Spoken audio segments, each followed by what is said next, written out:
بسم اللہ الرحمن الرحیم۔ صرف 5 منٹ کا مدرسہ قرآن و حدیث کی روشنی میں 302 دن 2 ذوالقعدہ۔ نمبر 1 اسلامی تاریخ۔ زمزم کا چشمہ۔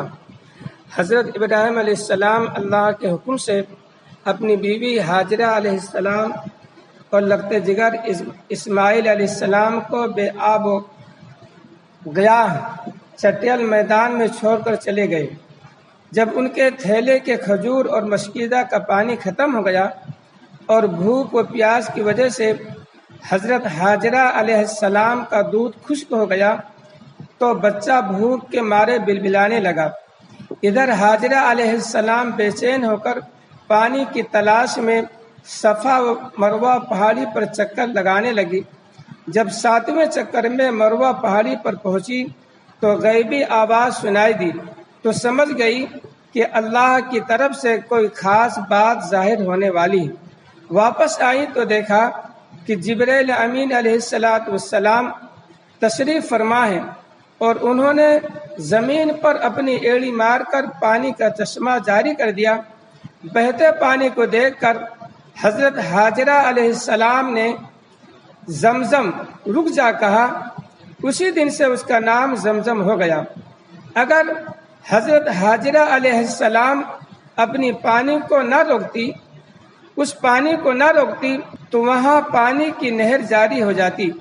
یہ چشمہ ہزاروں سال تک بند پڑا رہا۔ آپ صلی اللہ علیہ وسلم کے دادا عبد المطلب نے خواب کی رہنمائی سے اس کنویں کی کھدائی کی تو صاف ستھرا پانی نکل آیا۔ اس دن سے آج تک اس کا پانی ختم نہیں ہوا، جبکہ ہر وقت مشینوں سے پانی نکالنے کا کام جاری ہے۔ نمبر 2 حضور صلی اللہ علیہ وسلم کو معجزہ۔ آپ صلی اللہ علیہ وسلم کی دعا سے سردی ختم ہو گئی۔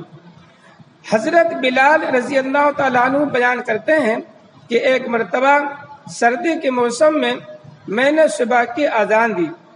آپ صلی اللہ علیہ وسلم اذان کے بعد حجرے مبارک سے باہر تشریف لائے، مگر مسجد میں آپ صلی اللہ علیہ وسلم کو کوئی شخص نظر نہ آیا۔ آپ صلی اللہ علیہ وسلم نے پوچھا لوگ کہاں ہیں؟ میں نے عرض کیا لوگ سردی کی وجہ سے نہیں آئے۔ آپ صلی اللہ علیہ وسلم نے اسی وقت دعا فرمائی کہ اے اللہ ان سے سردی کی تکلیف کو دور کر دے۔ حضرت بلال رضی اللہ تعالیٰ عنہ کہتے ہیں کہ اس کے بعد میں نے ایک ایک کر کے لوگوں کو نماز کے لیے آتے دیکھا۔ نمبر 3 ایک فرض کے بارے میں صفا اور مروہ کی سعی کرنا۔ رسول اللہ صلی اللہ علیہ وسلم صفا اور مروہ کی سعی کرتے ہوئے صحابہ کرام رضی اللہ تعالیٰ عنہ اجمعین سے فرما رہے تھے کہ سعی کرو، کیونکہ اللہ تعالیٰ نے سعی کو تم پر لازم قرار دیا ہے۔ نمبر 4 ایک سنت کے بارے میں احرام باندھنے کی دعا۔ رسول اللہ صلی اللہ علیہ وسلم جب احرام کی نیت کی تو یہ کلمات کہے: الحمدللہ، سبحان اللہ، اللہ اکبر۔ ترجمہ: سب تعریف اللہ کے لیے ہے، اللہ کی ذات پاک ہے، اللہ سب سے بڑا ہے۔ نمبر 5 ایک اہم عمل کی فضیلت، بیت اللہ کا طواف کرنا۔ رسول اللہ صلی اللہ علیہ وسلم نے فرمایا جس نے بیت اللہ کے 50 طواف کیے تو وہ اپنے گناہوں سے اس دن کی طرح پاک ہو جائے گا جس دن اس کی ماں نے اس کو جنا تھا۔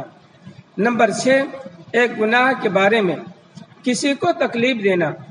رسول اللہ صلی اللہ علیہ وسلم نے فرمایا مردوں کو برا بھلا مت کہو، اس لیے کہ تم اس سے زندوں کو تکلیف دو گے۔ مردوں کو برا بھلا کہنا منع ہے، کیونکہ اس سے ان کے وہ رشتہ دار جو زندہ ہیں انہیں تکلیف ہوگی، اور کسی کو تکلیف دینا جائز نہیں۔ نمبر 7 دنیا کے بارے میں دنیاوی زندگی دھوکہ ہے۔ قرآن میں اللہ تعالیٰ فرماتا ہے دنیاوی زندگی تو کچھ بھی نہیں، صرف دھوکہ کا سودا ہے۔ فائدہ: جس طرح مال کے ظاہر کو دیکھ کر خریدار پھنس جاتا ہے، اسی طرح دنیا کی چمک دمک سے دھوکہ کھا کر آخرت سے غافل ہو جاتا ہے۔ اسی لیے انسانوں کو دنیا کی چمک دمک سے ہوشیار رہنا چاہیے۔ نمبر 8 آخرت کے بارے میں قیامت کے دن خوش نصیب انسان، رسول اللہ صلی اللہ علیہ وسلم نے فرمایا قیامت کے دن لوگوں میں سے وہ خوش نصیب میری شفاعت کا مستحق ہوگا جس نے سچے دل سے کلمہ طیبہ لا الہ الا اللہ پڑھا ہوگا۔ نمبر 5، طب نبوی سے علاج، آب زمزم سے علاج۔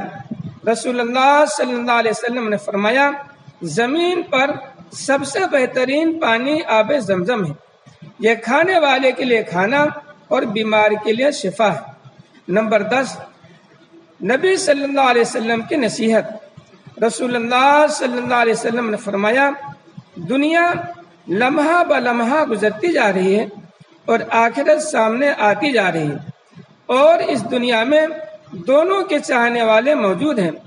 تم کو دنیا کے مقابلے میں آخرت اختیار کرنی چاہیے، کیونکہ دنیا عمل کی جگہ ہے، یہاں حساب کتاب نہیں ہے، اور آخرت حساب کتاب کی جگہ ہے، وہاں عمل کرنے کا موقع نہیں ہے۔